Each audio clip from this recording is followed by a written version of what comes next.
கண்களை மூடலாம், ஜெபிக்கலாம். எங்கள் பரிசுத்த பிதாவே, எங்கள் வல்லமையுள்ள தேவனாய கர்த்தாவே, உம்முடைய அன்பின் பாதத்திலே நாங்கள் ஒருமிக்க நாங்கள் கடந்து வருகிறோம். இந்த நாளில் ஒன்று கூட உம்முடைய சாட்சிகளை கேட்க தேவனாகிய கர்த்தர் எங்களுக்கு கிருபை கொடுத்து நாங்கள் உமக்கு நன்றி செலுத்துகிறோம். ஆண்டவரே, தேவனாகிய கர்த்தர் மாத்திரம் மகிமைப்படுவீராக. நான் வெறுமையான மண்பாத்திரம் என்று சொல்லி உம்முடைய சமூகத்தில் நான் அறிக்கையிடுகிறேன். ஆண்டவரே, தேவனாகிய கர்த்தர் இந்த வேளையில் எங்கள் மத்தியில் இறங்கும், எங்கள் மத்தியினர் அசைவாடும், எங்கள் மத்தியினர் கிரியை செய்யவும், தேவனுடைய பலத்தினால் இடைகட்டும்படியாக பிள்ளைகளை தாழ்த்தி நாங்கள் ஒப்புக் கொடுக்கிறோம். நாங்கள் தியானிக்க போகிற சத்திய வசனங்களை தேவனாகிய கர்த்தர் எங்களுக்குள்ளே நீர் வைக்கும்படியாக, என்னை மறைத்து நீர் வெளிப்படும்படியாக, என் சுயத்தை எடுத்து போடும்படியாக, வந்திருக்கிற பிள்ளைகளோடு கூட தேவனாகிய கர்த்தர் இடைவிடும்படியாக, நீர் முன் குறித்த எந்த நன்மைகளையும் தடைபடாதபடி பிள்ளைகள் வந்த நோக்கத்தை நிறைவேற்றி தேவனாகிய கர்த்தரின் மகிமைப்படும்படியாக, பிள்ளைகளை மகிமைப்படுத்தும்படியாக இந்த சத்திய வார்த்தைகளை நிறைவேற்றி கொடுத்து பிள்ளைகளை ஆசீர்வதிக்கும்படி சமூகத்தில் நாங்கள் ஒப்புக் கொடுக்கிறோம். இயேசு கிறிஸ்துவின் அதிகாரமுள்ள நாமத்தில் ஜெபிக்கிறோம் எங்கள் ஜீவனுள்ள பரிசுத்த பரம தகப்பனே. அல்லேலூயா. ஆதியாகமத்தின் புஸ்தகம் 12ஆம் அதிகாரத்தினுடைய 2ஆம் வசனம். நான் உன்னை பெரிய ஜாதியாக்கி உன்னை ஆசீர்வதித்து உன்னுடைய பேரை பெருமைப்படுத்துவேன், நீ ஆசீர்வாதமாய் இருப்பாய். இது ஆண்டவராகிய கர்த்தர் ஆபிரகாமுக்கு கொடுத்த ஒரு பெரிய ஆசீர்வாதம். நான் உன்னை பெரிய ஜாதியாக்குவேன், நான் உன்னை பெருக பண்ணுவேன் என்பது தேவனாகிய கர்த்தர் அன்றைக்கு ஆபிரகாமுக்கு கொடுத்த ஆசீர்வாதம். ஒரு முறை அல்ல, பல முறை இந்த ஆசீர்வாதத்தை தேவனாகிய கர்த்தர் வாக்குத்தத்தமாக ஆபிரகாமோடு பேசினார்.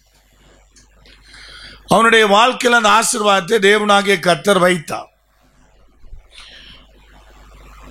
தேவனாகிய கர்த்தர் அந்த ஆசீர்வாதத்தை கொடுப்பதற்கு முன்பதாக அதனுடைய முதல் வசனத்தில் இப்படியாய் சொல்லுகிறார்.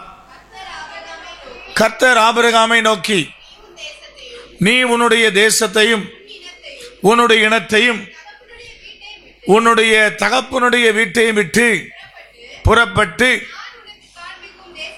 நான் உனக்கு காண்பிக்கிற தேசத்துக்கு போ என்று சொல்லி தேவனாகிய கர்த்தர் அந்த வாக்குத்தத்தத்தை கொடுத்தார். இந்த வாக்குத்தத்தத்தை இந்த ஆதியாகமத்தின் புஸ்தகம் 12ஆம் அதிகாரத்திலே கர்த்தர் பேசுவது 2ஆம் முறை. அவனுக்கு கொடுக்கிற அழைப்பு 2ஆம் முறை கொடுக்கப்பட்டதாக வேதம் சொல்லுகிறது.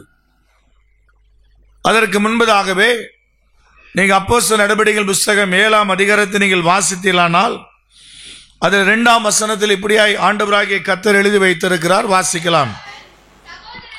சகோதரரே, பிதாக்களே கேளுங்கள், நம்முடைய பிதாவாகிய ஆபிரகாம் காரானூரிலே குடியிருப்பதற்கு முன்னமே மெசொபொத்தேமியா நாட்டில் இருக்கிற போது மகிமையின் தேவன் அவனுக்கு தரிசனமாகி, நீ உன் தேசத்தையும் உன் இனத்தையும் விட்டு புறப்பட்டு நான் உனக்கும் காண்பிக்கும் தேசத்துக்கு வா என்று அவனை தேவனாகிய கர்த்தர் அழைத்தார் என்று எழுதப்பட்டிருக்கிறது. மெசொபொத்தேமியா நாட்டில் அவன் குடியிருக்கிற போது அவனுடைய குடும்பம் எப்படி இருந்தது என்று வேதம் நமக்கு அழகாய் காண்பிக்கிறது. அவனுடைய தகப்பன் யார், அவனுடைய குடும்பம் எப்படிப்பட்ட குடும்பம்?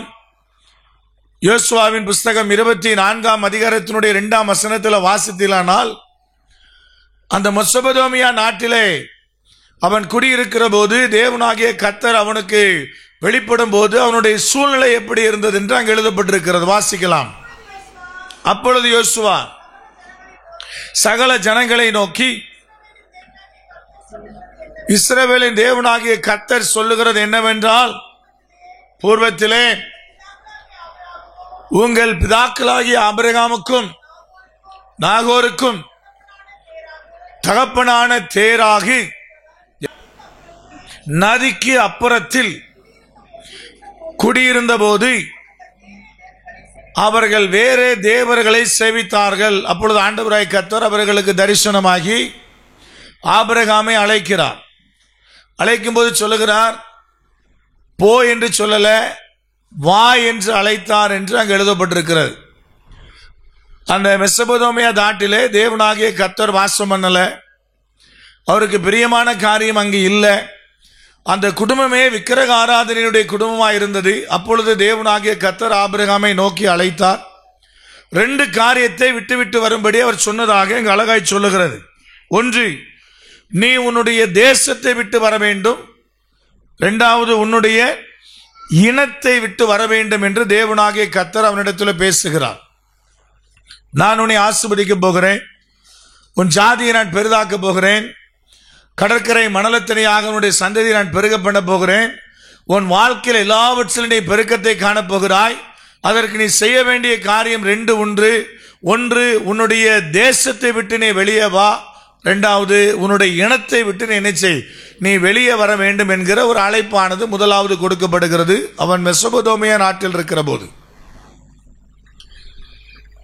இந்த அழைப்பை ஆபிரகாம் பெறுவதற்கு ஆபிரகாம்கிட்ட என்ன தகுதி இருந்துச்சு அப்படி யோசிச்சு பார்த்தீங்கன்னா ஒரு தகுதியும் இல்லை.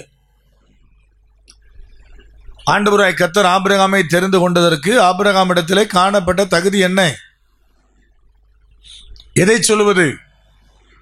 அவர்கள் கர்த்தரை ஆராதிக்கிற குடும்பம் இல்லை, தேவனோடு உறவாடுகிற குடும்பம் இல்லை. அவர்கள் பூர்வீகமாகவே அவர்கள் கர்த்தரை ஆராதிக்காத, கர்த்தரை அறியாத சந்ததியிலே வேறு தேவர்களை சேவித்துக் கொண்டிருக்கிற போது தேவனாகிய கர்த்தர் ஆபிரகாமை அழைத்தார். எந்த தகுதியும் இல்லாத ஆபிரகாமை தேவனாகிய கர்த்தர் என்ன பண்ணாரு? தெரிந்து கொண்டார். அழகான ஒரு வேத பகுதி உண்டு. ரோமர் 9ஆம் அதிகாரத்தினுடைய 16ஆம் வசனம் இப்படியாய் சொல்லுகிறது. யாராவது ஒருத்தர் வாசிக்கலாம். ரோமர் 9:16. ஆகையால் விரும்புகிறவனாலும் அல்ல, ஓடுகிறவனாலும் அல்ல, இறங்குகிற தேவனாலே ஆகும். இது தேவனுடைய சுத்த இரக்கம். உங்களையும் என்னையும் தேவனாகிய கர்த்தர் தெரிந்து கொண்டதற்கு என்ன தகுதி நமக்கு இருந்தது?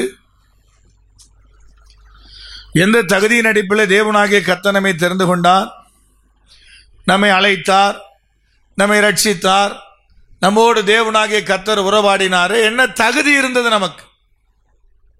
எதன் அடிப்படையில் தேவனாகிய கர்த்தர் நம்மை தெரிந்து கொண்டாரோ அப்படி போலவே ஆபிரகாமின் தேவனாகிய கர்த்தர் தெரிந்து கொண்டார். எந்த தகுதியும் இல்லாத ஆபிரகாமை தேவனாகிய கர்த்தர் தெரிந்து கொண்டு சொன்னார், வாயா, உன் தேசத்தை விட்டு வா, உன் இனத்தை விட்டு வா என்று ஒரு பெரிய அழைப்பை தேவனாகிய கர்த்தர் அவனுக்கு முன்பதாக வைத்தார். உன்னை ஆசீர்வதிக்கணும்னா இந்த 2 காரியத்தை நீ விட்டாக வேண்டும். இது கர்த்தருடைய வார்த்தை. யாருக்கு? ஆபிரகாமுக்கு. வேத வசனம் சொல்லுகிறது, அவர்கள் புறப்பட்டார்கள். நீங்கள் ஆதியாகமத்தின் புஸ்தகம் 11ஆம் அதிகாரத்தினுடைய கடைசி வசனத்தை 31ஆம் வசனத்தை நீங்கள் வாசித்தீர்களானால் அங்கே வேதம் சொல்லுகிறது, தேராகு தன் குமாரனாகிய ஆபிரகாமையும் ஆரானுடைய குமாரனும் தன்னுடைய பேரனுமாயிருந்த லோத்தையும் தன்னுடைய குமாரனாகிய ஆபிரகாமுடைய மனைவியாகிய தன்னுடைய மருமகள் சாராயையும் அழைத்து கொண்டு அவர்களுடைய தேசமாகிய அந்த ஊர் என்கிற கல்தேயருடைய பட்டணத்தை விட்டு கானான் தேசத்துக்கு போக புறப்பட்டான். அவர்கள் ஆரான் மட்டும் வந்தபோது அங்கே இருந்து விட்டார்கள். தேராகுடைய ஆயுசு நாட்கள் 205 வருஷம். தேராகு ஆரானிலே மரித்தான். சத்தியவசனம் இப்படியாய் சொல்லுகிறது. கர்த்தர் அழைப்பு கொடுத்தது யாருக்கு? ஆபிரகாமுக்கு. கிளம்பினது யாரு? யார் கிளம்பினா? தேராகு கிளம்பினார். ஆபிரகாமே தேவனாகிய கர்த்தர் சொன்ன வார்த்தை என்ன? ஐயா, உன் தேசத்தை விடணும், உன் இனத்தை விடணும். இது நேரா போய் ஒருவேளை அவங்க தகப்பன்கிட்ட சொல்லியிருப்பான்னு நினைக்கிறேன். எப்படி தேவனாய் கர்த்தர் காட்சி கொடுத்தார், எப்படி அதனுடைய காட்சியினுடைய பிரகாசம் இருந்தது, அவருடைய மகிமை எப்படி வெளிப்பட்டது, இதெல்லாம் அங்கே எழுதப்படலை. ஆனால் இப்படியெல்லாம் சில காரியங்கள் நடந்திருக்கும். கர்த்தர் பேசும்போது திட்டமாய் தெளிவாய் பேசுகிற ஆண்டவர். மனுஷன் அதை புரிந்து கொள்றானோ இல்லையோ, அவர் திட்டமா பேசுகிறவர். என்னுடைய ஊழியத்தினுடைய அர்ப்பணிப்பு, ஊழியத்தினுடைய காரியங்கள், தொழிலை விட்டுட்டு முழு நேர பணிக்கு தேவனாய் கர்த்தர் கொடுத்த அழைப்பு, இதெல்லாம் உங்கள்கிட்ட பலமுறை நான் சாட்சி கொடுத்திருக்கிறேன். தூங்கிட்டு இருக்கிற என்னை தேவனாய் கர்த்தர் எழுப்பி 2006ஆம் ஆண்டினுடைய டிசம்பர் மாதத்தில் என்னை எழுப்பி தட்டி எழுப்பினார். எழுந்தூர் என்கிற ஒரு சத்தம் கேட்டது. எழுந்து அமர்ந்தேன். அமர்ந்து சுற்றுமுற்றும் பார்த்தேன், ஒன்றும் யாரும் இல்லை.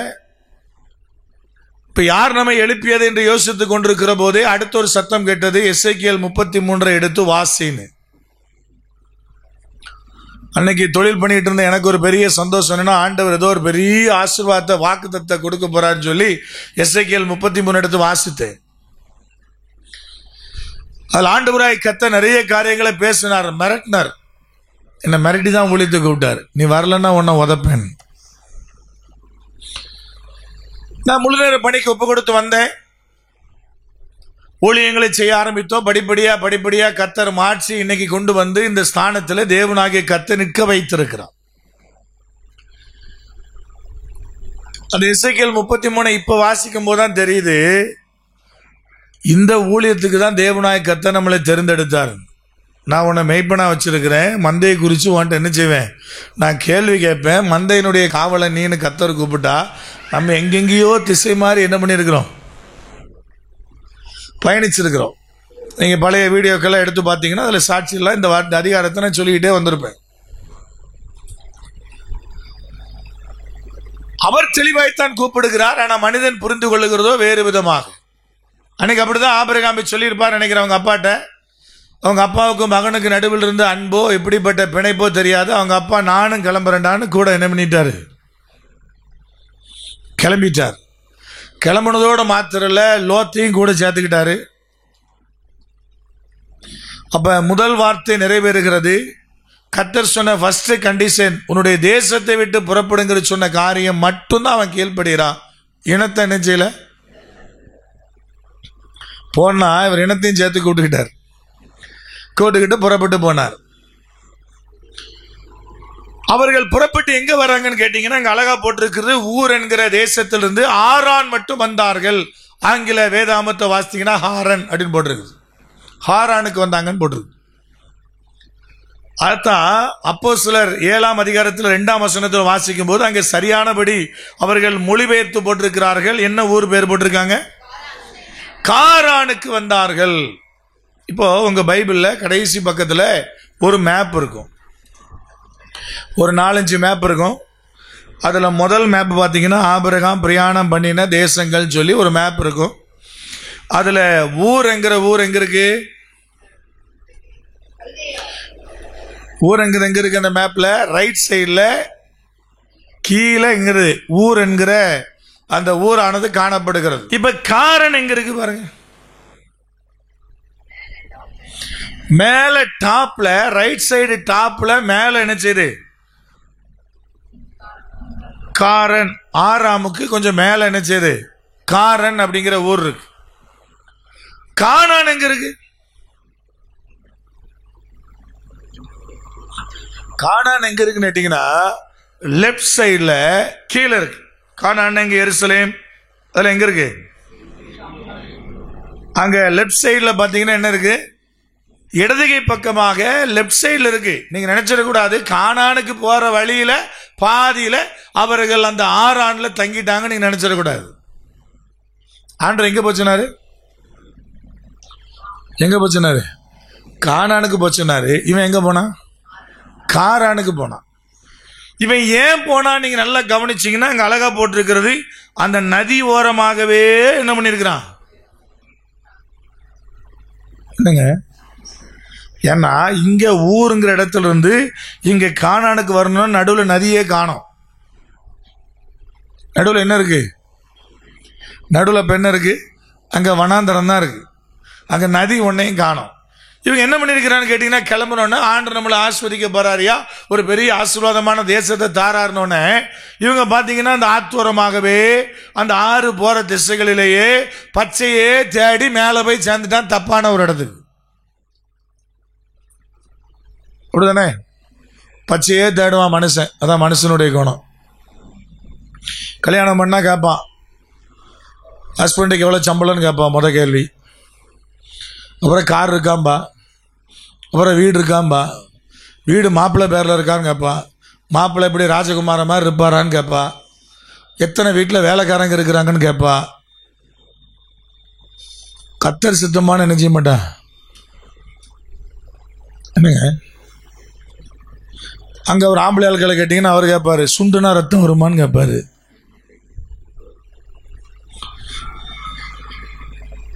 என் நண்பர் ஒருத்தர் உண்டு, அவர் சொன்னாரு, குஷ்ரோயை கல்யாணம் பண்ணா சுண்டுனா என்ன வரும்?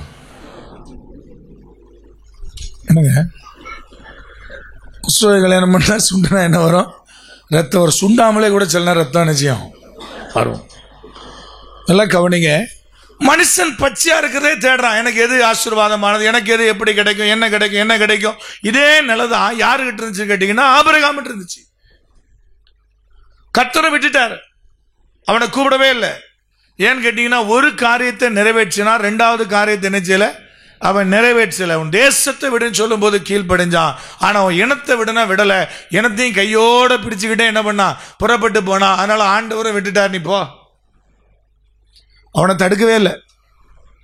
வழியில கர்த்தர் நினைச்சா தடுத்து இருக்கலாம். ஐயா நீ வேறு திசைக்கு போற, நான் சொன்ன ஊர் அங்க இல்ல, நான் சொன்ன ஊர் எங்க இருக்குது, வேறு இடத்துல இருக்குதுன்னு கர்த்தர் காட்சி கொடுப்பதற்கு, அவனை அழைப்பதற்கு எவ்வளவு நேரம் ஆகும். ஆனா ஆண்டவர் விட்டுட்டார், போ.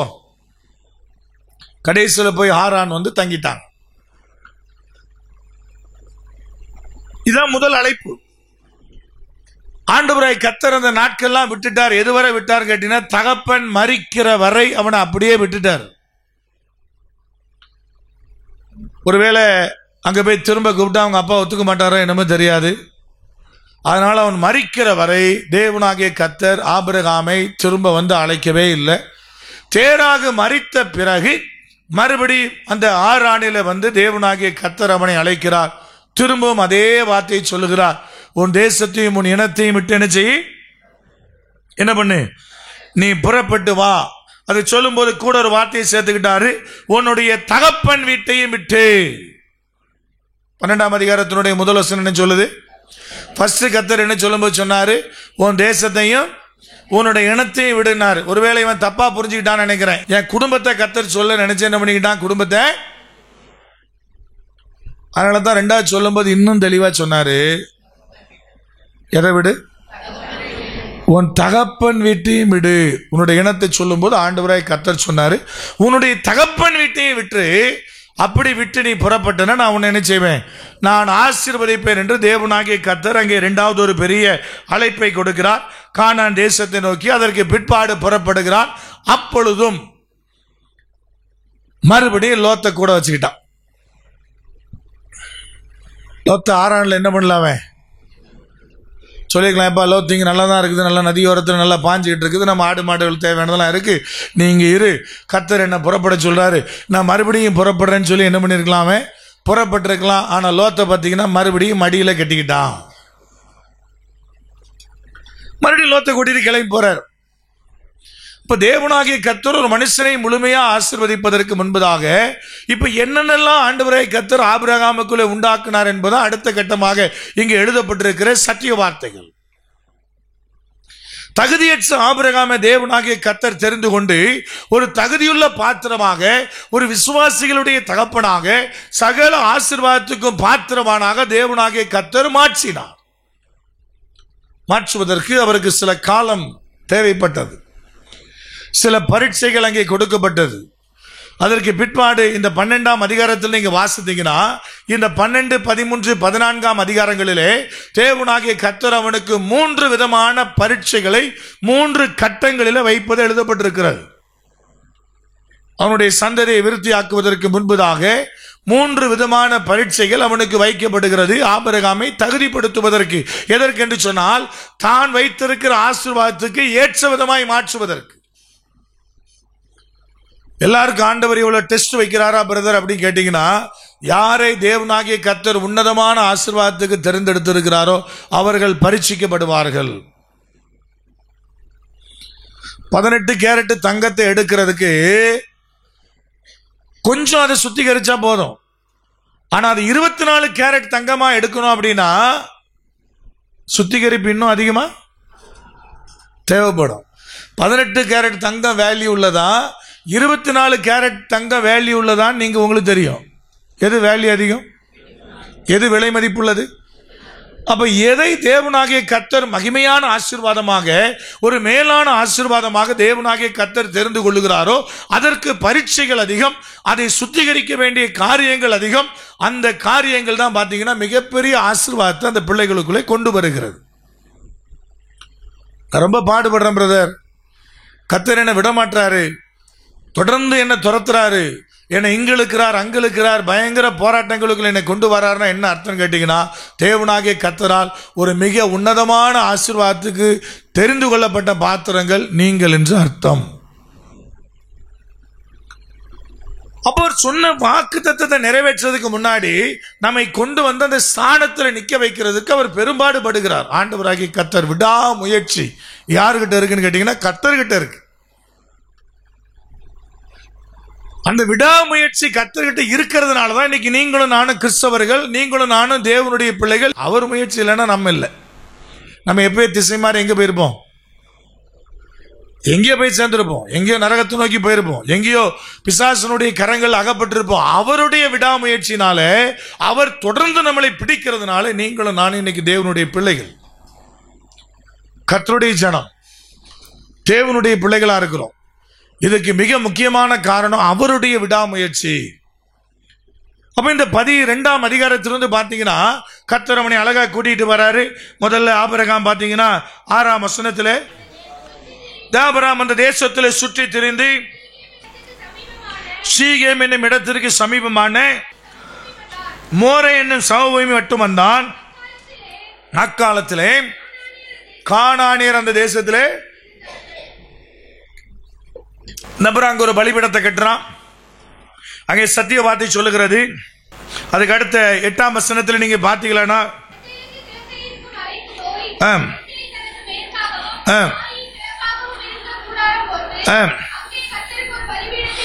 அங்கே கர்த்தருக்கு ஒரு பலிபீடத்தை கட்டி கர்த்தருடைய நாமத்தை தொழுது கொண்டான். அது 2வது பலிபீடம் பெத்தேல கட்டுறான். கட்டி முடிச்சு தேவனாகிய கர்த்தரை தொழுது கொள்றான். தொழுது கொண்டவன் அந்த தேசத்தில் வாழும்படியே அமரப்பட்டவன் அங்க என்ன செய்யறான்னு கேட்டீங்கன்னா 9ஆம் வசனத்தை இப்ப வாசிங்க.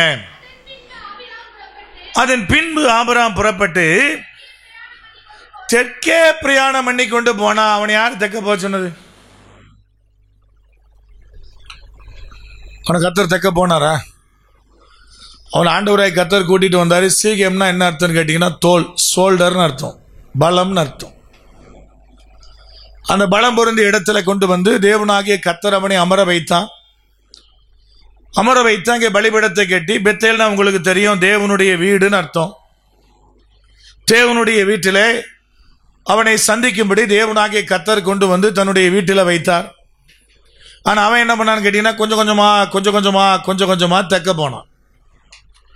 கானானுக்கு தெற்க எந்த தேசம் இருக்குன்னு கேட்டீங்கன்னா எகிப்து இருக்கு. இவர் கொஞ்சம் கொஞ்சமா எங்க போறாரு? அப்படியே நகர்ந்து பாத்தீங்கன்னா அப்படியே தெற்க போய்கிட்டே இருக்கிறாரு. எதுக்கு அவர் டிராவல் பண்ணாருன்னு தெரியல. ஆனா ஆண்டவர் காரணத்தோடு எழுதி வச்சிருக்கிறாரு. அவர் தெற்கே நோக்கி என்ன பண்ணாரு? பயணம் போனார். தெற்கே கொஞ்சம் கொஞ்சமா நகர்ந்து போறாரு. கடைசியில பாத்தீங்கன்னா அவர் எங்க போயிட்டான்னு கேட்டீங்கன்னா எகிப்துக்குள்ள போயிட்டார். தேவனாய் கர்த்தர் அவனுக்கு ஒரு பஞ்சத்தை கொடுக்கிறார். இப்ப முதல் பரீட்சை ஆபிரகாமுக்கு என்ன கேட்டீங்கன்னா பஞ்சம். தேவனாய் கர்த்தர் அவனை சோதிக்கிறார் பஞ்சத்தை கொடுத்து. அப்போதான் அவன் முடிவு பண்ணியிருக்கலாம், நான் கொஞ்சம் கொஞ்சமா நகர்ந்து தெற்க வந்துட்டேன், இப்ப நான் எங்க போறேன்? மறுபடியும் தேவனுடைய வீடாகிய பெத்தேலுக்கு நான் போறேன், வடக்கு நோக்கி நான் நகர்றேன். நான் முடிவு பண்ணல. சத்திய வார்த்தை சொல்லுகிறது எங்க போனான்னு, எகிப்துக்கு போனான். எகிப்தில் என்ன நடந்துச்சுன்னு உங்களுக்கு தெரியும். தன் மனைவியை சகோதரின் போய் சொல்றான். அங்கே உபத்திரம் வருது, வேதனை வருது. தேவனாகிய கர்த்தர் அவனை காப்பாற்றுகிறார், அவனை விடுவிக்கிறார். அவன் அங்கே தவறு செய்தால் கூட எகிப்திலிருந்து பார்த்தீங்கன்னா ஒட்டகங்களும் நிறைய இலவசங்கள் கொடுக்கப்படுகிறது, ஆகார் உட்பட. ஆகாரம் யார் தான்? எகிப்திலிருந்து கிடைக்கப்பெற்ற, இலவசமாய் கிடைக்கப்பெற்ற பணிப்பெண். இதெல்லாம் நடந்த பிறகு வேதம் சொல்லுகிறது 13ஆம் வசனத்தில், 13ஆம் அதிகாரத்தினுடைய துவக்க 4 வசனங்களில் வாசிக்கலாம்.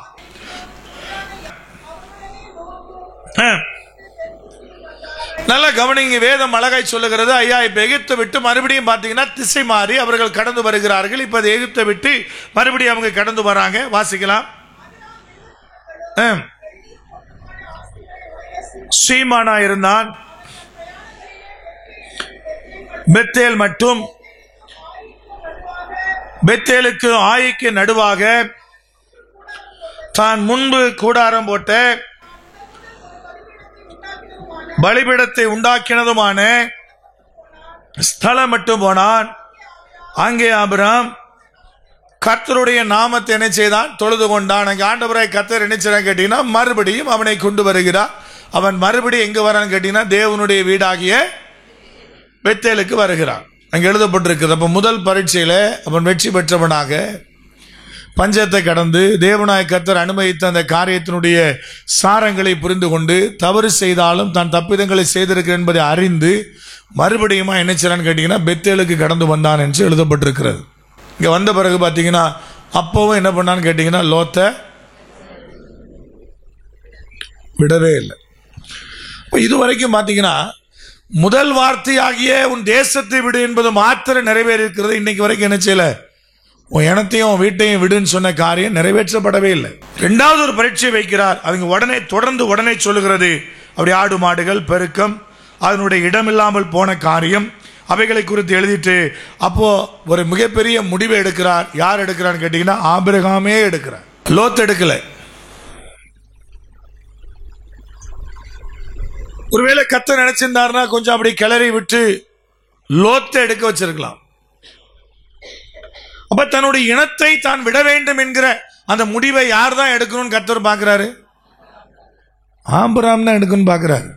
நான் சொன்ன வார்த்தைக்கு அவன் தான் கீழ்ப்படியணும், அவன் தான் அதுக்குள்ள ஒப்பு கொடுக்கணும். தேவனாய் கர்த்தர் காத்திருக்கிறான்.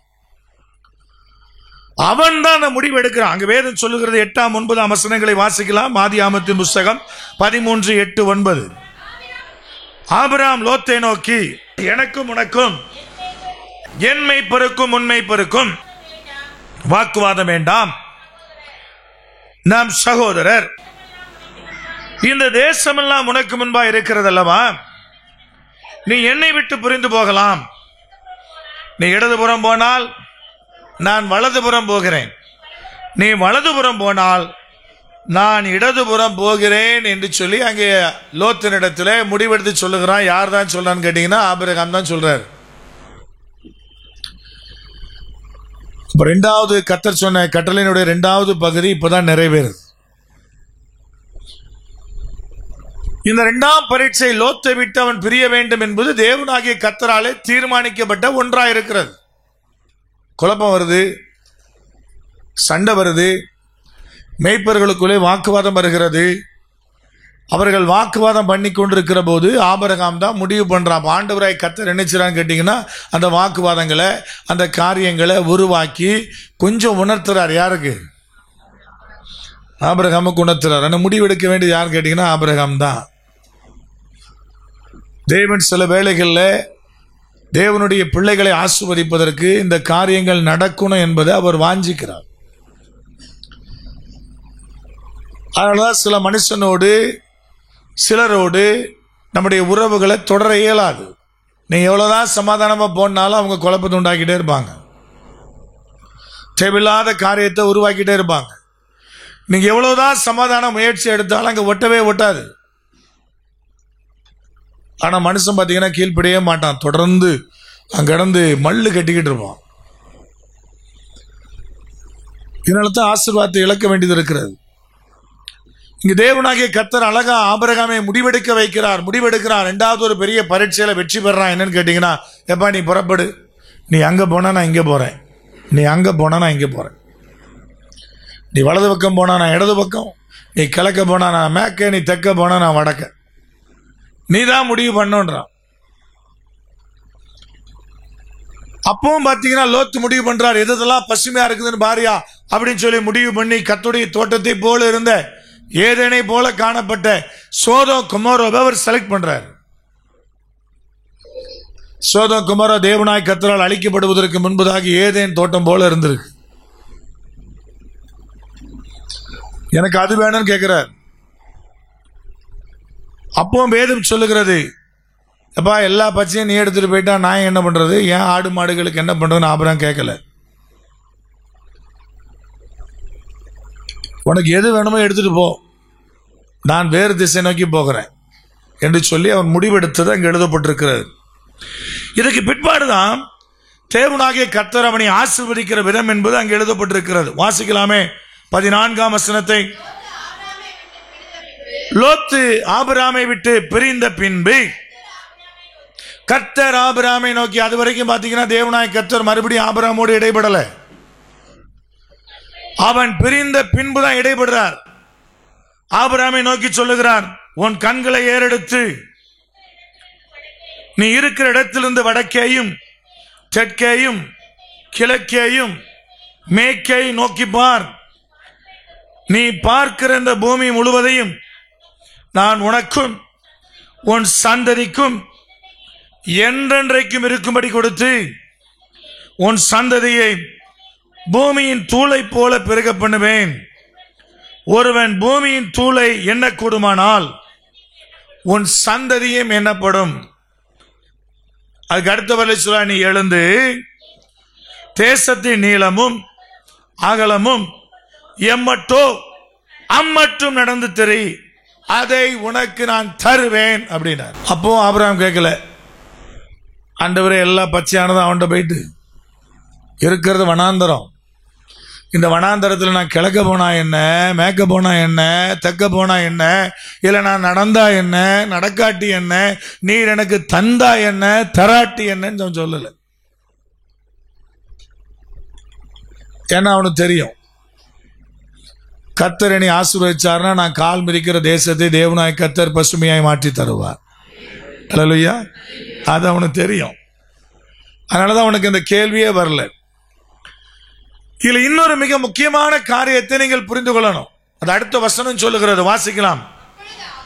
அப்பொழுது ஆபிரகாம் கூடாரத்தை பெயர்த்து கொண்டு போய் எப்ரோனில் இருக்கும் மம்ரேயின் சமபூமியிலே குடியிருந்து அங்கே கர்த்தருக்கு ஒரு பலிபீடத்தை கட்டினான். தன்னுடைய கூடாரத்தை பெயர்த்துட்டு போனான் போட்டிருக்கு. அப்படின்னு என்ன அர்த்தம்னா, அவன் இருந்த வீட்டையும் கேட்டான். யாரு?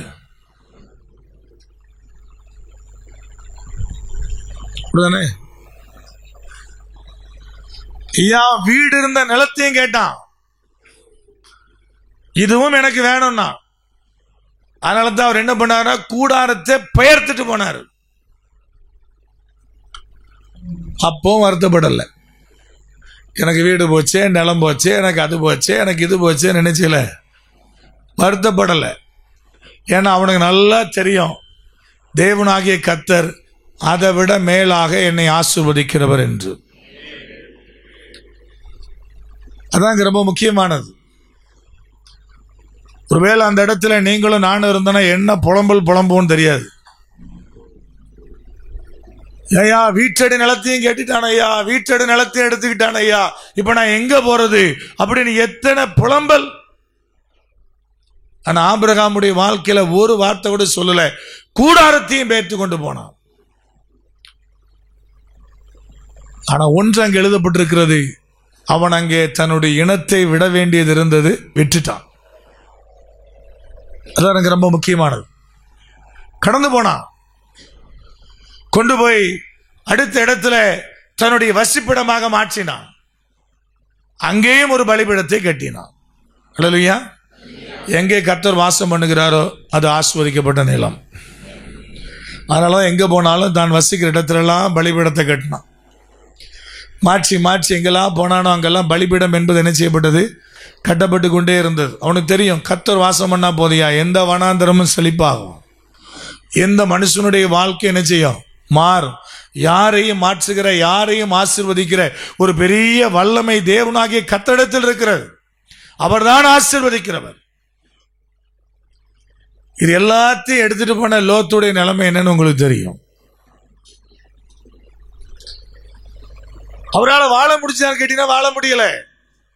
எல்லாத்தையும் கேட்டாரு, எடுத்துட்டு போனாரு, எல்லாத்தையும் வஞ்சித்தாரு, என்ன வாழ்ந்துட்டாரு.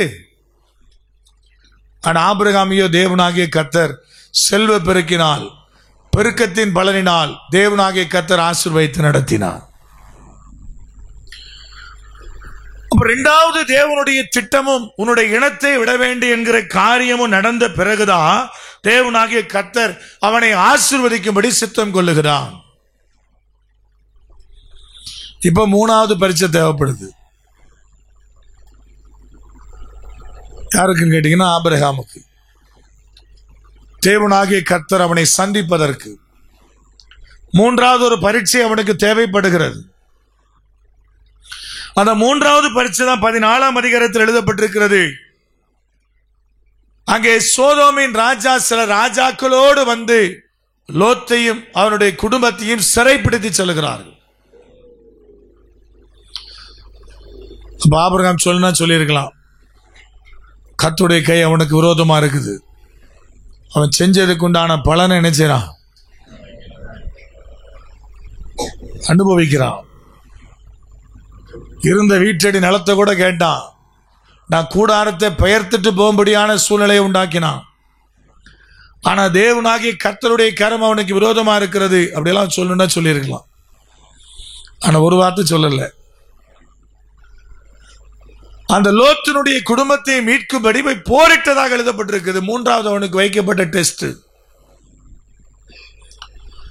உன் இனத்தையும் உன் ஜனத்தையும் விட்டுன்னு சொன்ன ஆண்டவர் பகையோடல்ல, வர்மத்தோடல்ல, பொறாமையோடல்ல,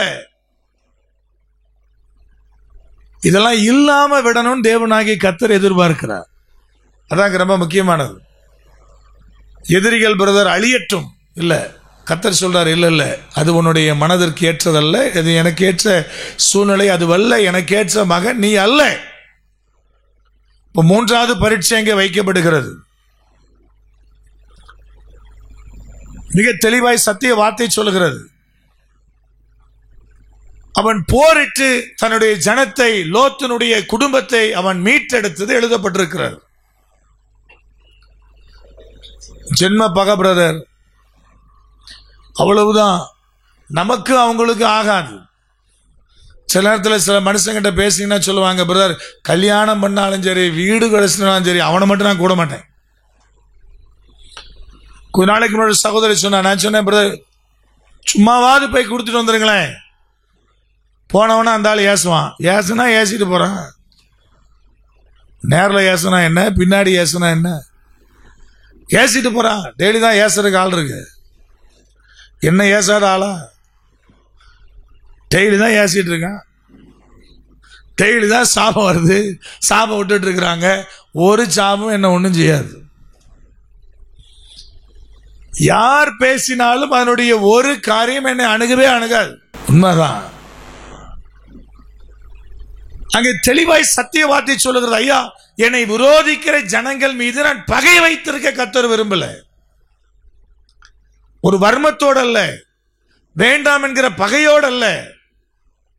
நான் தேவனுடைய பிள்ளையாக அந்த பகை இல்லாம, வைராக்கி இல்லாம, பொறாமை இல்லாம, எரிச்சல் இல்லாம என்னுடைய வாழ்க்கையை கட்ட வேண்டும் என்று தேவனாகிய கர்த்தர் விரும்புகிறார். இந்த சம்பவம் நடந்த பிறகு சாலேமின் ராஜாவாகிய ஆண்டவராகிய இயேசு கிறிஸ்து அவனை நேரில் சந்திக்கிறார்.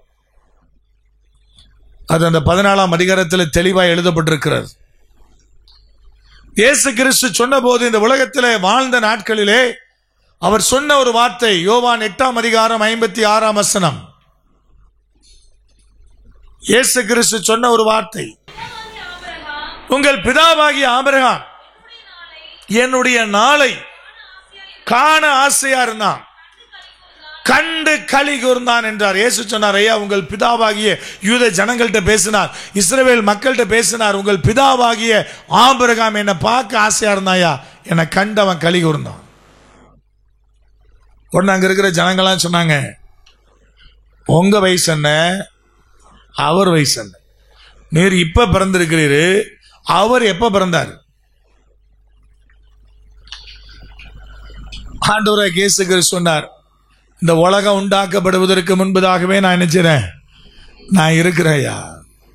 இப்ப அதுவரை தேவன் நடத்த நடத்த நடத்த, அவருடைய மகிமை அவனை நடத்த நடத்த, கர்த்தர் பேச பேச பேச அவனுக்குள்ள ஒரு பெரிய ஆசை இருந்தது அவரை பார்க்கணும். ஆனா அவனால் அதுவரை அவரை என்ன செய்ய முடியல, பார்க்க முடியல. ஆனா கர்த்தர் அவனோடு பேசுகிறார், அவனை பிரித்தெடுக்கிறார், அவனை கூட்டிட்டு வர்றார், அவனை ஒவ்வொரு கட்டமாய் பயிற்றுவிக்கிறார். ஆனா அவனோடு அவன் விரும்புகிற இயேசுவை காண வேண்டும் என்கிற, கர்த்தரை காண வேண்டும் என்கிற அந்த வாஞ்சை தீர்க்கப்படலை. ஆனா இந்த 3வது டெஸ்ட்ல அவன் பாஸ் ஆன உடனே இயேசு கிறிஸ்து அங்கே காட்சி கொடுக்கிறார்.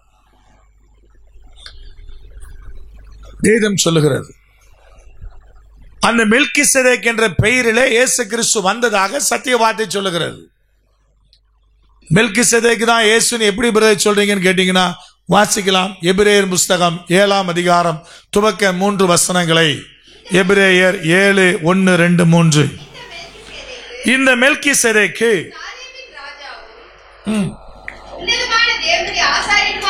சாலேமின் ராஜா, உன்னதமான தேவனுடைய ஆசாரியன், ராஜாக்களை முறியடித்து வந்த ஆபிரகாமுக்கு இவன் எதிர்கொண்டு போய் அவனை ஆசீர்வதித்தான். இவனுக்கு ஆபிரகாம் எல்லாவற்றிலும் தசமபாகம் கொடுத்தான். இவனுடைய முதல் பேராகிய மெல்கிசேதேக் என்பதற்கு நீதியின் ராஜா என்றும், சாலேமின் ராஜா என்பதற்கு சமாதானத்தின் ராஜா என்றும் அர்த்தமாம். நீதியின் ராஜா, சமாதானத்தின் ராஜா, சாலேமின் ராஜானா யாருன்னு உங்களுக்கு தெரியும். அழகான பழைய பாட்டு கூட உண்டு, சாலேமின் ராஜா, சங்கையின் ராஜா. அது கீழே சொல்ல இன்னும் வாசிங்க. இவர் தான் இயேசு கிறிஸ்துவா இருக்க முடியும் என்பதை எப்படி எபிரேயர் ஆசிரியர் எழுதுறாருன்னா, இந்த மெல்கிசேதேக்கு அப்பா யாரு, அம்மா யாரு, இவனுடைய தகப்பன் யாரு, இவனுடைய வம்சம் என்ன என்பது அங்க என்ன செய்யல, இல்ல, எழுதப்படல. தமிழ் தகப்பனும் வம்ச வரலாறும் இல்லாதவன், இவன் நாட்களின் துவக்கம், என்றைக்கு அவர் பிறந்தார், இவன் நாட்களின் துவக்கம், என்றைக்கு அவர் இறந்தார் என்கிற ஜீவனுடைய முடிவு, இதெல்லாம் இல்லாம தேவனுடைய குமாரனுக்கு ஒப்பானவனாய் என்றென்றைக்கும் என்னவா இருக்கிறாரு, ஆசாரியனாயிருக்கிறார். இங்க ஆண்டவராகிய இயேசு கிறிஸ்து தேவனுடைய குமாரன், என்றென்றைக்கும் ஆசாரியன். அங்கே மெல்கிசேதேக்கா நிற்கிறாரு. அவர் கையில என்னையா இருந்துன்னு கேட்டீங்கன்னா வேதம் சொல்லுகிறது. ஆதியாகமத்தின் புஸ்தகம் 14ஆம் அதிகாரம் 18ஆம் வசனத்தை வாசிக்கலாம். இன்றையும் உன்னதமான தேவனுடைய ஆசாரியனாயிருந்த சாலேமின் ராஜாவாகிய மெல்கிசேதேக்கு அப்பமும் திராட்சரசமும் கொண்டு வந்து, இந்த ராஜா நிற்கிறார், சாலேமின் ராஜா நிற்கிறார். அங்கே ராஜாக்களை முறியடித்து வந்த ஆபிரகாமுக்கு முன்னாடி சாலேமின் ராஜா நிற்கிறார். அவர் கையில் என்ன இருக்குன்னு கேட்டீங்கன்னா அப்பமும் திராட்சரசம் இருக்கிறது. அதே நேரத்தில் இன்னொரு ராஜா அங்க நிற்கிறார், சோதோமின் ராஜா, தோத்து போன ராஜா. அவர் கையில் என்ன வச்சிருக்கிறார், அவர் ஒரு தட்டு வச்சிருக்கிறாரு. அந்த தட்டு நிறைய பொன்னும் பொருளும் வெள்ளியும் ஏராளமான செல்வங்களும் இருக்கிறது. சாலேமின் ராஜாவை நிற்கிறாரு, சோதோமின் ராஜாவை நிற்கிறாரு. ஒரு ராஜா கையில அப்பமும் திராட்சரசம் இருக்கிறது, இன்னொரு ராஜாவுடைய கையில ஏராளமான செல்வங்கள், செல்வத்தோடு அவர் நின்றுகிட்டு இருக்கிறாரு. கை நிறைய அந்த பொன்னையும் பொருளையும் வச்சுக்கிட்டு நிற்கிறாரு. இப்போ ஆபிரகாம் முடிவு பண்ணணும், எனக்கு எந்த ராஜா வேணும்னு. சோதோமின் ராஜாவை செலக்ட் பண்ணா நிறைய பணம் கிடைக்கும், செல்வம் கிடைக்கும். ஆனா இவரை செலக்ட் பண்ணா இவர் அப்பத்தையும் திராட்சரசு தருவார். மாறாக இவன் தான் அவருக்கு என்ன கொடுக்கணும், தசோபா கொடுக்கணும். கொஞ்சம் யோசிச்சு பாருங்களேன் அந்த காட்சியை. இந்த ராஜாவை செலக்ட் பண்ணா அவர் அப்பத்தையும் திராட்சரசு தருவாரு, இவன் தசமபாகத்தை கொடுக்கணும். அந்த ராஜாவை செலக்ட் பண்ணா அவர் தட்டு நிறைய செல்வத்தை தருவாரு. ஆனா ஆபிரகாம் முடிவு பண்ணா எனக்கு அந்த ராஜா வேண்டாம், எனக்கு அப்பமும் திராட்சரசமும் தருகிற இந்த ராஜா வேணும்னு முடிவு பண்ணா தேவனாகிய கர்த்தர் அவனை ஆசீர்வதித்தார். ஹல்லேலூயா, ஹல்லேலூயா. இன்னைக்கு நீங்க முடிவு பண்ணணும் எந்த ராஜா வேணும். இந்த ராஜா கையில நிறைய செல்வத்தை வச்சு ஏமாத்தி இதை வா இங்க வா இங்க வா உனக்கு நான் இதைத்தாரன் அதைத்தாரன் கூப்பிடுற ராஜா இல்ல. தன்னுடைய மாம்சத்தையே தன்னுடைய ஜீவனையே கொடுக்கிற ராஜா. அப்ப இந்த ராஜா ஏத்தான் காமிக்கிறாருங்க. அப்ப இவர் தரித்திரான்னு கேட்டீங்கன்னா இல்ல, இவர் பொன்னையும் பொருளையும் உடையவர். எல்லாம் இவருக்காக, இவர் மூலமாக உருவாக்கப்பட்டிருக்கிறது. எல்லாத்தையும் உண்டாக்குனது அவர் தான், எல்லாம் இவருக்காக தான் படைக்கப்பட்டிருக்கிறது. பொன்னையும் பொருளையும் உடைய ராஜா தான். ஆனா தனக்கு இருக்கிற பகட்டை காண்பிக்க ராஜா அல்ல. அவர் தன்னுடைய மாம்சத்தையும் தன்னுடைய ரத்தத்தையும் கொடுக்கும்படி அவர் எப்பொழுதும் ஆயத்தமா இருக்கிற ஒரு ராஜா. உனக்கு இதை தருவன் அதை தருவன் கூப்பிடுறவர் அல்ல. ஆபிரகாம் முடிவு பண்ணாரு, எனக்கு இந்த ராஜா வேண்டாம், எனக்கு இந்த ராஜா தான் வேணும். இந்த ராஜா அவனை ஆசீர்வதித்தார். என்ன வார்த்தை சொல்லி ஆசீர்வதித்தார்?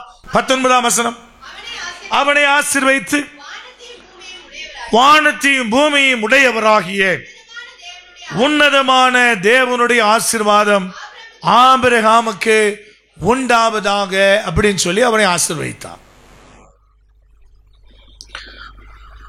வானத்தையும் பூமியும் உடைய உன்னதமான தேவனுடைய ஆசீர்வாதம். இந்த ஆசீர்வாதத்தை, இந்த சத்திய வார்த்தையை, இந்த ஆசீர்வாதத்தை அப்படியே விசுவாசித்தான் யாரு? ஆபிரகாம். அதனால தான் அவன் சோதோமின் ராஜாவுக்கு பதில் சொல்லும்போது என்ன சொன்னா பாருங்க, 23ஆம் வசனத்துல, வானத்தையும் பூமியும் உடையவராகிய உன்னதமான தேவனாகிய கர்த்தருக்கு நேராக என் கையை நான் என்ன செய்கிறேன், நான் உயர்த்துகிறேன். வாங்கிட்ட கை நீட்ட மாட்டேயா, வானத்தையும் பூமியும் உடையவராகிய உன்னதமான தேவனிடத்தில் நான் கை நீட்டுவேன். அப்ப முன்னாடி சொன்ன ஆசீர்வாதத்தை அவன் எந்த அளவு உள்ள எடுத்திருக்கான்னு பாருங்க. எந்த அளவுக்கு அதை விசுவாசித்திருந்தா அதே வார்த்தையை சொல்லுகிறான், ஒரு வரி பிசகாம சொல்லுகிறான், அந்த வானத்தையும் பூமியும் உடைய உன்னதமான தேவனுடைய கைகளை மாத்திரமே என் கைகள் நோக்கும். அங்க மட்டும்தான் நான் கையை நீட்டுவேன், உங்ககிட்ட நீட்ட மாட்டேன்னு சொல்லி சொல்லணும்னா அந்த வாக்கு தத்தத்தை எந்த அளவுக்கு அவன் யோசித்திருக்கிறான். இன்னைக்கு வாக்கு தத்தங்கள் மேல தேவனுடைய பிள்ளைகளுக்கு இருக்கிற தாகம் குறைஞ்சு போயிடுச்சு. ஒரு காலத்துல ஜனவரி 1ஆம் தேதி பிறந்துச்சுன்னா, புத்தாண்டு பிறந்துச்சுன்னா, கர்த்தர் எனக்கு என்ன ஆசீர்வாதம் வைத்திருக்கிறார் சொல்லி திரள் ஜனங்கள் ஓடுவாங்க, இந்த வார்த்தைகளை தாக்கம் கொண்டு ஓடுவாங்க. இன்னைக்கு இந்த வாட்ஸ்அப்பும் ஃபேஸ்புக்கும் வந்த பிறகு எல்லாம் தலைகள் ஆயிடுச்சு.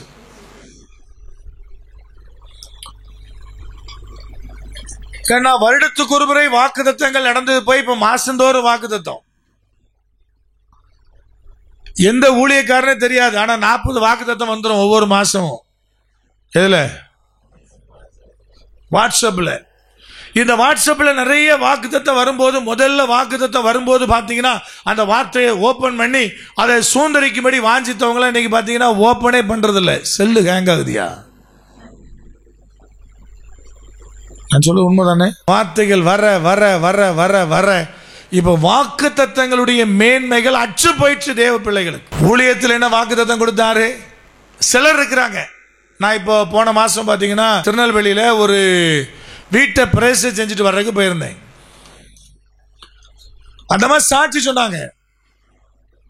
சாட்சி சொல்லும்போது சொன்னாங்க, 2009ஆம் ஆண்டுல அவங்களோட பைபிள்ல எழுதி வச்சிருக்கிறாங்க, 2009ல அந்த அம்மா வந்து நம்முடைய உபவாச கூட்டம் ஒன்றிலே கலந்து கொள்கிறார்கள். அப்ப கர்த்தர் பேசுகிறார். அந்த வார்த்தையை நான் சொல்றேன். நான் ஒரு தரிசனம் பார்த்தேன். 2017ஆம் ஆண்டிலே எருசலேமிலே ஒரு பெரிய மாற்றம் ஒன்று நடக்க போகிறது. மிக முக்கியத்துவமான வரலாற்று முக்கியத்துவம் உள்ள ஒரு மாற்றம். ஆனா அது என்னன்னு எனக்கு சொல்ல தெரியல. நான் ஒரு தரிசனம் பார்த்தேன், அன்னைக்கு நான் பேசியிருக்கிறேன். அந்த அம்மா பைபிள் எழுதி வச்சிருக்கிறாங்க, 2009 டேட்டை போட்டு 2017ஆம் ஆண்டு இப்படி நடக்க போது நான் சொன்ன தீர்க்க தரிசனத்தை எழுதி வச்சிருக்கிறாங்க. அவங்க சாட்சி சொல்லும் போது சொல்றாங்க, பிரதர் இப்படி சொன்னாரு அப்படின்னு பைபிளை காமிச்சு 2017ஆம் ஆண்டுல புஷ் அறிவிச்சாரு தலைநகர மாட்சி என்பதை அவங்க சாட்சியா சொல்றாங்க.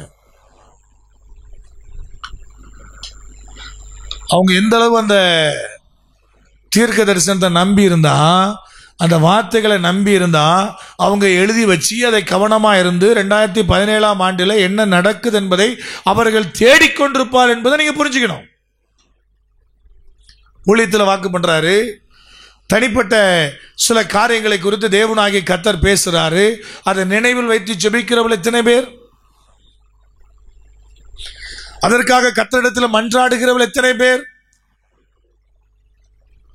இன்னைக்கு பிரச்சனையே என்னன்னு கேட்டீங்கன்னா மீடியாக்கள் தான். என்னைக்கு டிவி ஊழியன் ஒன்று வந்துச்சோ அன்னைக்கு கூட்டங்களுடைய மகிமை கட்டு போயிடுச்சு. ஜனங்களுக்கு கூட்டங்கள் மேல என்ன இல்லை, ஆர்வம் இல்லை, ஆலயத்துக்கு போவதின் மேல ஆர்வம் இல்லை. வீட்டில் உட்காந்து நான் எல்லாரையும் பார்த்துறையான்னு உட்காந்துருக்கிறான். உட்காந்து வீட்டில் உட்காந்து முடங்கி டிவியை பார்த்து பார்த்து உட்காந்து இருந்துட்டு இன்னைக்கு ஃபேஸ்புக்கில் வாட்ஸ்அப்பில் இன்னைக்கு நிறைய ஊழியங்கள் ஒன்லி ஃபேஸ்புக் ஊழியம் தான், ஒன்லி வாட்ஸ்அப் ஊழியம் தான். ஃபீல்டில் இறங்குறது இல்லை. இங்கே உட்காந்து தேவையில்லாத நக்கல் பேசிட்டு நினைச்சிருது. அந்த ஊழியக்கார் சரியில்லை பிரதர், இந்த ஊழியக்கார் சரியில்லை, அவங்க அப்படி பண்றாங்க, இவங்க இப்படி பண்றாங்க. இதுக்கா ஊழியம்? ஊழியன்னா வா, இறங்கு, சந்தில் ஓடு, கிராமங்கள்ல ஓடு, அறியாத மக்களிடத்துல போய் சத்தியத்தை அறிவி, ரட்சிப்புகளை நடத்து. இன்னைக்கு இந்த வாட்ஸ்அப்பையும் பேஸ்புக் ஊழியத்தையும் நிறைய பேர் நம்ப ஆரம்பிச்சதுனால தேவனுடைய வார்த்தைகள் மீது இருக்கிற தாக்கங்கள் குறைஞ்சு போயிடுச்சு. அதனால நான் சொல்றேன். ஆனா அவனை எப்படி அந்த தேவனாகிய கர்த்தர் ஆசீர்வதிச்சாரோ அதே வார்த்தையை அப்படியே பார்த்தீங்கன்னா பதிலா சொல்றான். சாலேமின் ராஜா சொன்ன வார்த்தையை சோதோமின் ராஜாட்ட, எப்பா உன்னெல்லாம் பார்த்து என் கை நீட்ட மாட்டேன், நீ என்னை பெரியவன் ஆக்கினேன், ஐஸ்வர்யமான ஆக்கினேன் என்று சொல்லி சொல்லாதபடிக்கு உன்னுடைய செருப்பினுடைய ஒரு வார்க்கச்சை கூட எனக்கு வேண்டாம். என்னுடைய கரங்கள் உன்னதமான தேவனுடைய நோக்கிய வானத்தையும் பூமியையும் படைத்து அவரை நோக்கிய என்ன செய்யும்? உயர்ந்திருக்கும் சொன்னான். கர்த்தர் இன்றைக்கு நம்மோடு பேசுகிற வார்த்தை தான். ஐயா கர்த்தர் ஆசீர்வதிப்பேன்னு சொன்னார்னா ஆசீர்வதிப்பார். அவர் வாக்கு பண்ணாத நிறைவேற்றுவார். ஆனா நம்ம தேவனாகிய கர்த்தர் சொன்ன வாரியத்தை நிறைவேற்றணும். ஆபிரகாமுடைய வாழ்க்கையில அவன் முதலாவது அந்த இனத்தையும் ஜனத்தையும் ஒன்னா விட்டுட்டு அந்த தேசத்தை விட்டு கிளம்பியிருந்தான்னா அவன் நேர கானானுக்குள்ள போயிருப்பான், ஆசீர்வாதத்தை சுமந்துச்சிருப்பான். ஜனங்கள் கஷ்டப்படக்கூடாதுன்னு சொல்லி 11 நாள் பிரயாணத்தை எகிப்திலிருந்து ஜனங்களை மீட்டு கொண்டு வரும்போது தேவனாய கர்த்தர் 40 நாள் பிரயாணமா மாத்தினார். ஏன்னா 4 தலைமுறை அடிமைத்தனம். அவங்க தாத்தாவுக்கு அப்பா காலம் வரைக்கும் இவங்க பார்த்து யாருமே பார்த்தீங்கன்னா திருப்பி அடிக்கிற பழக்கமே கிடையாது. அவன் சாட்டையை கொண்டு அடிப்பான், எதை கொண்டு வேணாலும் அடிப்பான். அடியை வாங்கி வாங்கியே பழக்கப்பட்டவங்க. தாத்தனும் கை வாங்கி பார்த்ததில்லை, அப்பாவும் கை வாங்கி பார்த்ததில்லை, தாத்தனும் கை வாங்கி பார்த்ததில்லை. இவனும் கை வாங்கி அடி வாங்கியே பழக்கப்பட்ட சந்ததி. இது போர் செய்வதற்கு தாங்காது என்பதை தேவனாகிய கர்த்தர் தீர்மானிக்கிறார். இது போரிட்டு வெற்றி பெற்று உள்ளே நுழையாது. இந்த கூட்டம் போர் செய்யறதுக்கு ரொம்ப கஷ்டப்படும், வேதனைப்படும் அப்படின்னு சொல்லி ஆண்டவராய கர்த்தர் 40 நாளா அந்த பிரயாணத்தை மாத்தினார். 40 நாளை 40 வருஷமா மாத்தினது யாருன்னு கேட்டீங்கன்னா இஸ்ரவேல் ஜனங்கள். நல்லா கவனிங்க. 40 நாளை இவன் 40 வருஷமா மாத்திக்கிட்டான். 40 வருஷத்திலே போய் சேர்ந்தானான்னு கேட்டீங்கன்னா போய் சேரல. இது கர்த்தருடைய குற்றம் அல்ல. அவர் 40 நாள் தான் திட்டமிட்டார். என் ஜனத்தை கஷ்டப்படாம 40 நாள்ல கொண்டு போய் சேர்க்கணும்னு திட்டமிட்டா அதை 40 வருடமாய் மாற்றிக்கிட்டது அவர்கள் தான். நான் 30 வயசுல கர்த்தருடைய பணிகளை நிறைவேற்றும்படி கடந்து வந்தேன். தேவனாய் கர்த்தர் என்னை 2000 ஆண்டுல ரட்சித்தார். என்னுடைய 26வது வயதுல இந்த 30 வயதுல நான் ஊழியங்களை செய்யும்படியாக பகுதி நேர ஊழியனாக நான் ஒப்பு கொடுத்தேன். ஒருவேளை 30 வயசுல வராம நான் முரண்டு பிடிச்சி இல்லை நான் தொழிலை பார்க்கணும், எனக்கு எவ்வளோ வேலை இருக்குது தெரியுமா, எனக்கு எது இருக்குது தெரியுமா, அப்படி நான் முரண்டு பிடிச்சி 40 வயசுலனாலும் 45 வயசுலனாலும் 50 வயசுலனாலும் கர்த்தர் என்னை குறித்து வச்ச திட்டம் நினைச்சியாது மாறாத அவர் விரட்டிக்கிட்டே இருப்பார். இன்னைக்கு 45 வயசாச்சு, 15 ஆண்டு கால ஊழியத்தை முடிச்சாச்சு. இல்லை பிரதர் நான் இவ்வளவு நாளும் வரலனாலும் இன்னைக்கும் கர்த்தர் என்னை துரத்திக்கிட்டே இருப்பார். இழப்பு யாருக்குன்னு கேட்டீங்கன்னா இந்த 15 ஆண்டு காலத்தை இழப்பது யாருன்னு கேட்டீங்கன்னா நானா தான் இருக்கும். நான் எல்லாரும் யோசிப்பேன், இன்னொரு 5 வருஷத்துக்கு முன்னாடி ஊழியத்துக்கு வந்திருக்கலாம். 5 ஆண்டு கால தாமதம் ஆயிடுச்சு. இன்னொரு 5 வருஷத்துக்கு முன்னாடி வந்திருந்தா இன்னும் பெரிய காரியங்களே ஆண்டவராய் கர்த்தருக்காய் செய்திருக்கலாம். நான் யோசிப்பது உண்டு. நல்லா கவனிங்க. நாட்களை தாமதித்துக் கொள்வது 40 நாளை 40 வருஷமா மாத்துறதெல்லாம் கர்த்தர் இல்லைங்க, நீங்க தான், நீங்களும் நானும் தான். அவர் ஆசீர்வதிக்க நினைக்கிறார். இத்தனை வருஷமா எனக்கு கல்யாணமே ஆகல, காரணம் அவர் இல்ல, நீதான். அவர் சொன்ன காரியத்துக்கு செவி கொடுத்திருந்தா அப்ப உனக்கு 4 பிள்ளை இருக்கும். நீ சும்மா உட்காந்துட்டு ஆண்டவர் எனக்கு செய்யலன்னு சொல்லக்கூடாது. ஆண்டவர் வைத்திருக்கிற திட்டங்களுக்கு ஆபிரகாம் சரியா ஒத்துழைக்காதனால ஆண்டவராய் கர்த்தர் மறுபடியும் அவனை விடாம பிடிச்சு தன்னுடைய திட்டங்களை நிறைவேற்றி டெஸ்டுக்கு மேல டெஸ்ட வச்சு அதுல பாஸ் பண்ண தேவனாய் கர்த்தர் ஆபிரகாமை நடத்தினார். அவனை ஒரு முழுமையான சுதந்திரத்துக்குள்ளே, முழுமையான ஆசீர்வாதத்துக்குள்ளே தான் காண்பித்த கானான் தேசத்தினுடைய நன்மைகள் அவன் சுதந்திரிக்கும்படி தேவனாகிய கர்த்தர் அவனை கொண்டு வந்தான். இன்னைக்கு தேவனாய் கர்த்தர் நம்மையும் அப்படி நடத்த விரும்புகிறார். அவர் சொல்லுகிற வார்த்தைகளுக்கு நான் செவி கொடுக்கும் போது, அவர் என்ன சொல்றார் அதை நான் புரியும் போது தேவனுடைய ஆசீர்வாதத்தை நான் முழுமையாய் சுதந்திரிக்க முடியும். அவர் ரொம்ப தெளிவாக சொன்னார். முதல் முறை சொன்னார், உன் தேசத்தையும் உன் இனத்தையும் விடு. 2வது முறை சொன்னார், ஒருவேளை ஆபிரகாமுக்கு புரியல போல, உன் தேசத்தையும் உன் இனத்தையும் உன் தகப்பன் வீட்டையும் விடு. அப்போ முடியல. தேவனாகிய கர்த்தர் அந்த நாள் வரை காத்திருந்து அவனை சரியானபடி நிலைநிறுத்தி ஆசீர்வதித்தார். அதே ஆபிரகாமின் தேவன் தான் இன்றைக்கு உங்களுடைய என்னுடைய தேவனா இருக்கிறார். கண்களை மூடலாமா? உங்களையும் ஆசீர்வதிக்க தேவனாகிய கர்த்தர் பிரியப்படுகிறார். அவர் சொன்னதுதான். ஆபிரகாமை பார்த்து சொன்னார், உன்னை நான் பெரிய ஜாதியாக்குவேன், உன் சந்ததியை நான் பெருக பண்ணுவேன், நான் உன்னை பெரிய ஜாதியாக்க போறேன். அதே வாக்குத்தத்தத்தை தேவனாகிய கர்த்தர் எங்களோடு கூட அவர் பேசுகிறார். அவனுக்கு கொடுக்கப்பட்ட அழைப்பு வருகிற போது அவன் அந்த ஆசீர்வாதங்களுக்கு தகுதியுள்ளவன் அல்ல. இன்றைக்கு தேவனாகிய கர்த்தர் உங்களுக்கு இந்த வார்த்தைகளை பேசும்போது ஒருவேளை நீங்களும் தகுதியானவர்களா என்று எனக்கு தெரியாது. நான் வெறுமையில வந்திருக்கேன் பிரதர், நான் கடன் பாரத்தில் வந்திருக்கிறேன். என் வாழ்க்கையை சர்வே பண்ண முடியாம ஏளனத்தோடு, வெட்கத்தோடு, துயரத்தோடு நான் வந்திருக்கிறேன். நான் எப்படி பெரிய ஜாதியாக முடியும்? நான் எப்படி பெருக முடியும்? என் சூழ்நிலைகள் உங்களுக்கு தெரியுமா என்று சொல்லி ஒருவேளை நீங்க கேட்டுக்கொண்டிருக்கலாம். நான் மலடியா இருக்கிறேன். இத்தனை ஆண்டுகள் இல்லாத ஆசீர்வாதம் என் வாழ்க்கையில எப்படி வரும்னு சொல்லிக்கிட்டு இருக்கலாம். ஆனா கர்த்தர் உங்களை பாதி சொல்லுகிறார், மகனே மகளே, உன்னை பெரிய ஜாதியாக்கி நான் உன்னை பெருக பண்ணுவேன். இது தேவனாகிய கர்த்தர் உனக்கு கொடுக்கிற, உங்களுக்கு கொடுக்கிற மிக உன்னதமான வாக்குத்தத்த வார்த்தையா இருக்கிறது. அன்றைக்கு இயேசு கிறிஸ்து ஆசீர்வதித்த வார்த்தைகளை அப்படியே எடுத்துக்கொண்ட ஆபிரகாம், அவனுடைய வாழ்வு ஆசீர்வதிக்கப்பட்டது. கிறிஸ்துவுக்குள் பிரியமான சகோதரா சகோதரி, நீ பொருட்களை தேடி, சில காரியங்களை தேடி ஓடினது போதும். இன்னைக்கும் உனக்கு முன்பதாக அப்பத்தோடு திராட்சை ரசத்தோடு உன் தேவனாகிய கர்த்தர் நின்று கொண்டிருக்கிறார். எபிரேயர் 12 சொல்லுது, நீ வந்து நிற்பது தெளிக்கப்படுகிற ஆண்டவராகிய இயேசு கிறிஸ்துவின் இரத்தத்துக்கு முன்பதாக,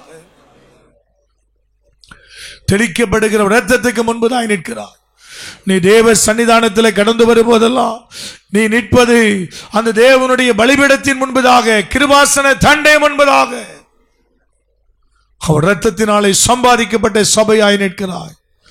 அவருடைய தெளிக்கப்படுகிற இரத்தத்துக்கு முன்பதாய் நிற்கிறார். இன்னைக்கு உன் பரம தகப்பனவனை ஆசீர்வதிக்க காத்து கொண்டிருக்கிறார். ஐயா, தட்டு நிறைய செல்வத்தை தேடி ஓடினது போதும், இந்த மனுஷனை தேடி ஓடினது போதும், அந்த மனுஷனை தேடி ஓடினது போதும். இன்னைக்கு கர்த்தரிடத்தில் ஒப்பு கொடுங்க. ஆண்டவரே, என்னை குறித்து நீர் என்ன வைத்திருக்கிறீரோ, ஆனா என்னுடைய கரங்கள் உன்னை நோக்கி இருக்கும். அப்பா, நீர் என்னை ஆசீர்வதியும் ஆண்டவரே. செல்வ சீமானாய், ஆடு மாடுகளின் பெருக்கம் பூமி தாங்க கூடாதாய் தேவனாகிய கர்த்தர் ஆபிரகாமை ஆசீர்வதித்த தேவன் அப்படியே உங்களையும் அவர் ஆசீர்வதிக்க வல்லவராய் இருக்கிறார். ஓ, மனுஷன் பேசுகிற வார்த்தைகளை குறித்து கவலைப்பட வேண்டாம். உன் சொந்த குடும்பம் உன்னை தூக்கி எறிந்ததை குறித்து நீ கவலைப்பட வேண்டாம். உன் சொந்த பந்தங்கள் உன்னை வஞ்சித்ததை குறித்து நீ கவலைப்பட வேண்டாம். உன் ஆஸ்திகள் பிடுங்கப்பட்டதை குறித்து நீ கவலைப்பட வேண்டாம். உன் மகிமையின் ராஜா உனக்கு மேலானதை செய்ய அவர் வல்லவராய் இருக்கிறார். ருஹாலா ரூபாதௌர் அபோதரபா. ஓ உன்னை ஆசீர்வதிக்க அவருக்கு ஒரு நொடி போதும். இன்னைக்கு நீ செலக்ட் பண்ண வேண்டியது, ஆண்டவரே உம்முடைய மாம்சம் ரத்தத்தை எனக்கு தரும்படி உம்மையே சிலுவையில் ஒப்பு கொடுத்தீரே, நீர் எனக்கு வேண்டும் அப்பா. கேளுங்க கேளுங்க கேளுங்க. அவர் உங்களுக்குள்ளே வரும்போது நீங்கள் நிறைவாக்கப்பட்டவர்கள்.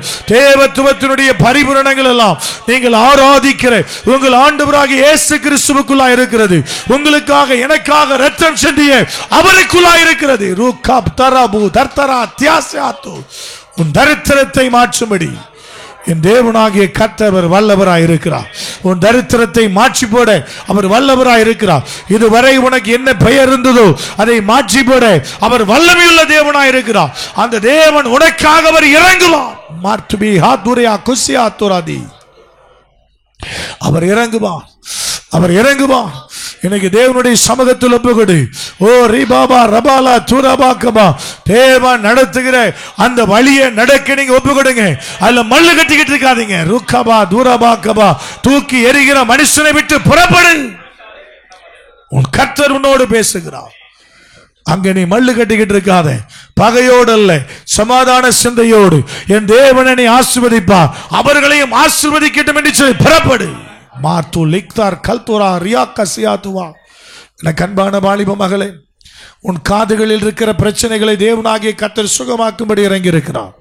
உன்னுடைய செவிகளில் இருக்கிற போராட்டங்கள் உன்னை விட்டு விலகிறது. ஓ ஹalleluya. அதில் இருக்கிற இரைச்சல்கள் விலகிறது. தலுத்தார் பஹன் மதுரை ஷித்பரு தியா கசியாதுவா. எனக்கு அன்பான மகளே, நீ முதல் முறை தேவ சமூகத்தில் என்னை கடந்து வந்திருக்கிறார். உன் தேவனாகிய கர்த்தர் உன்னை நேசிக்கிறார். உன்னை அவர் அழைத்து கொண்டு வந்திருக்கிறார்.